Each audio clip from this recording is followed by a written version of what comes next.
sot është 2 prill. 2 prilli njihet prej vitit 2014 si dita ndërkombëtare e fact-checking apo kontrollimit të fakteve. Edhe ne si Hibrid.info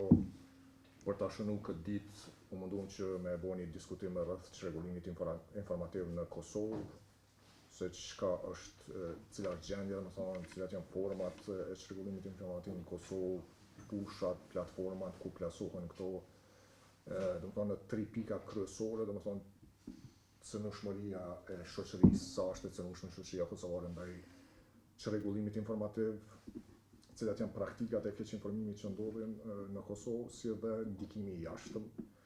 se çfarë ndikimi të jashtëm kemi në Kosovë lidhur me çrregullimin informativ. Në pjesën e cënueshmërisë apo qëndrueshmërisë së shoqërisë kosovare, duke I konsultuar edhe disa raporte të tjera që përveç Hibrid.info që I ka publikuar lidhe me edukimin medial apo edhe të organizatave tjera si NDI, Demokraci Plus lidhur me sa është shoqëria kosovare e cënueshme ndaj keqinformimit, ka dalë që niveli I ulët I edukimit medial ndikon që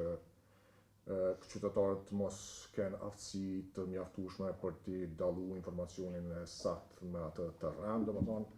njëkohësisht është edhe polarizimi politik e këto më shumë të vrejnë në rrjetet sociale ku grupe të caktuara, faqe të caktuara, domethënë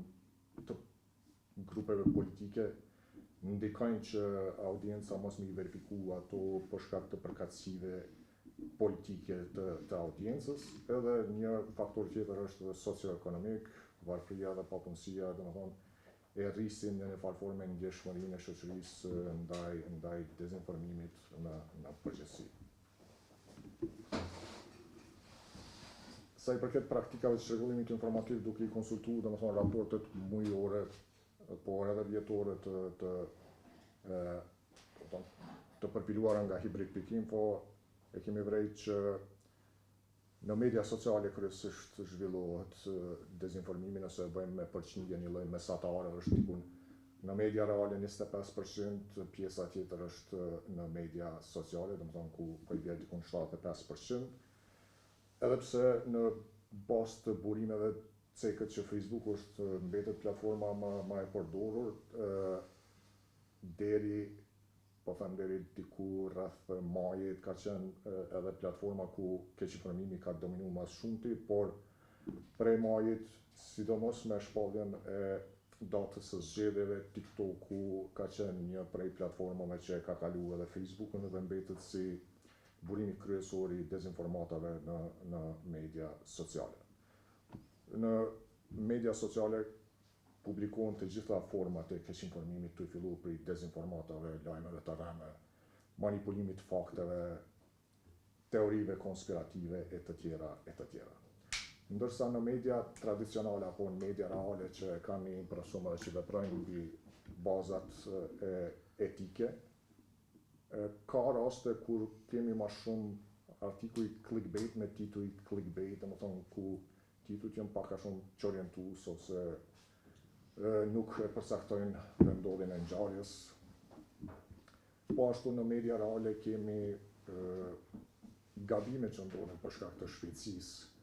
së raportimeve të ndryshme, e kena vrejtë si shprehi kur ka lajme me numra, gjatë kalkulimeve vrejt, domethënë që ka njerë mund më ikë në shifër ose në vlerë e caktuar. Tani, natyrisht detyrë kryesore e gazetarëve është të verifikojnë informatat që ata I plasojnë, është prej gjërave lëndare që mësohen për këtë që është në profesionin e gazetarisë. Ajo që mungon në fakt tek shumica e mediave në Kosovë është që asnjë, kam përshtypjen që nuk ka një departament të veçantë të verifikimit të fakteve edhe të luftimit le të themi të dezinformatave. Por në fakt secila redaksi duhet ta ketë një filtr para se ti plasoj informatat dhe ne dim që mediat e ndryshme jo vetëm në Buzë, por në rajon I kanë një sektor të veçantë ku punojnë 4 deri 5 njerëz që merren që ti verifikojnë gjitha informatat që gazetarët e tyre I sillin në redaksi dhe I verifikojnë para se ti plasojnë në mënyrë që pastaj të mos ketë shpërndarje të dezinformatave ose plasim të informacioneve të rreshme që ndikojnë më përtej në shoqëri. Ajo çfarë kemi provuar të bëjmë gjithmonë atë si Asociacioni Gazetarëve të Kosovës është pra që të ndihmojmë që gazetarët pra të përgatiten më mirë profesionalisht për ta bërë punën e tyre edhe në aspektin e verifikimit të fakteve dhe plasimit të informacioneve të verifikuara nëpërmjet projekteve të ndryshme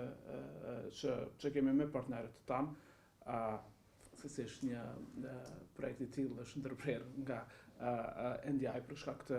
arsyeve të njohura, por ne kemi pasur për Akademinë për Integritetin e Informacionit, ku 10 gazetarë kanë përfituar nga ekspert vendor dhe ndërkombëtar që ta bëjnë punën e tyre më mirë sa i përket plasimit të informacioneve në domenin publik. Ajo çfarë është, le të themi, lufta e përhershme është natyrisht ajo me mediat sociale që u përmendën, kur informacionet, sidomos ato të rrajshme,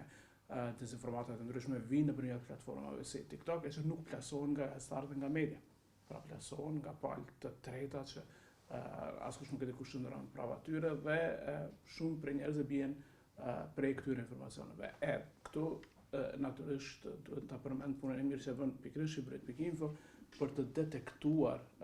këto lajme të rrajshme, këto dezinformata, ky çrregullim ose manipulim informacionit që vjen nëpërmjet rrjeteve sociale në masën më të madhe nëpërmjet TikTokut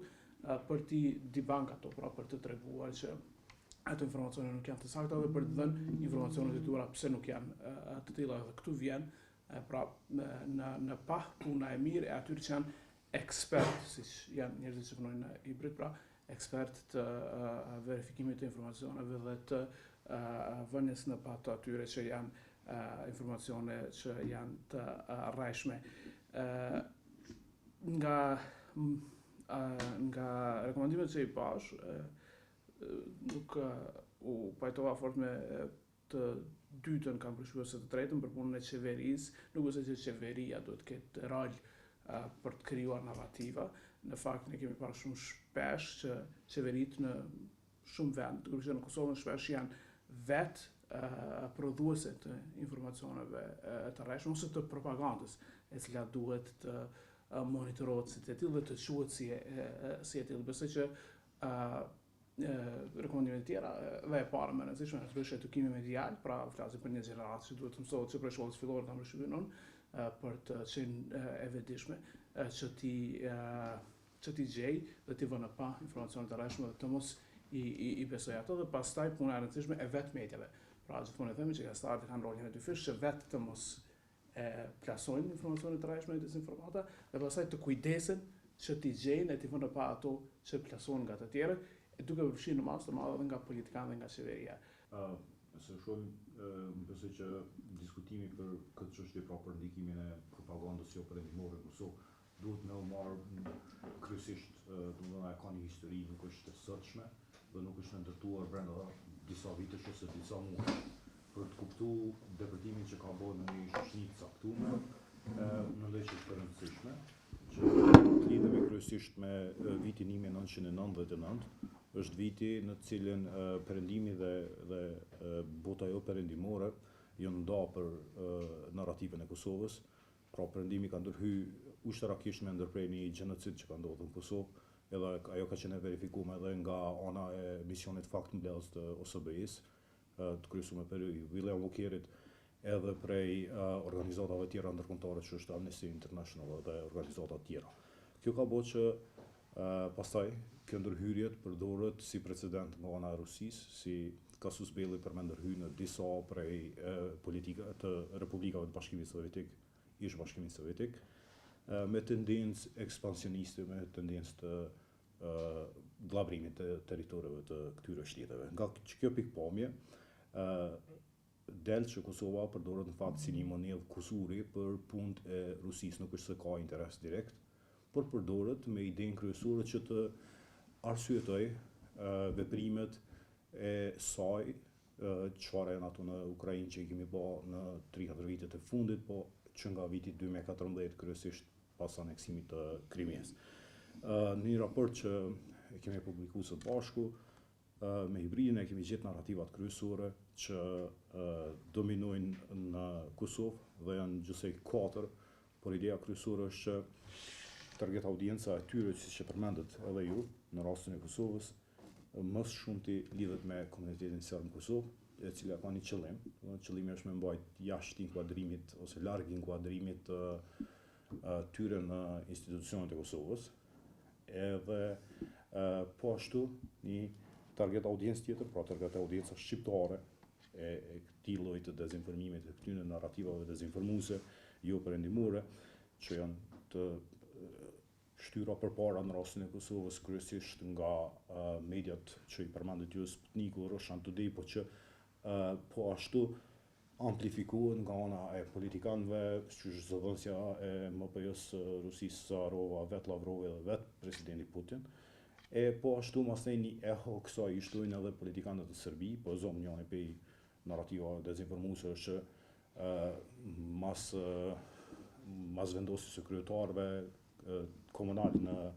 veri të Kosovës, nga zgjedhjet në të cilat lista serbe abstenoi nga tu, pas vendosjes së kryetarëve shqiptar në ato. Qeveria e Serbisë është mundu me repliku narrativen e Putinit për Zelenskin, duke quajt Kurtin edhe kryetarët e komunave si nazist, na që jetojmë në Kosovë edhe që kemi në përditshmëri këtë gjë, kuptojmë që kjo nuk është e vërtetë, por nëse folim për sferën digjitale, unë pajtohem në një pikë pamje me ty, pra nuk mendoj që duhet me pas një desk kuptim klasik të mirëfillt qeveria,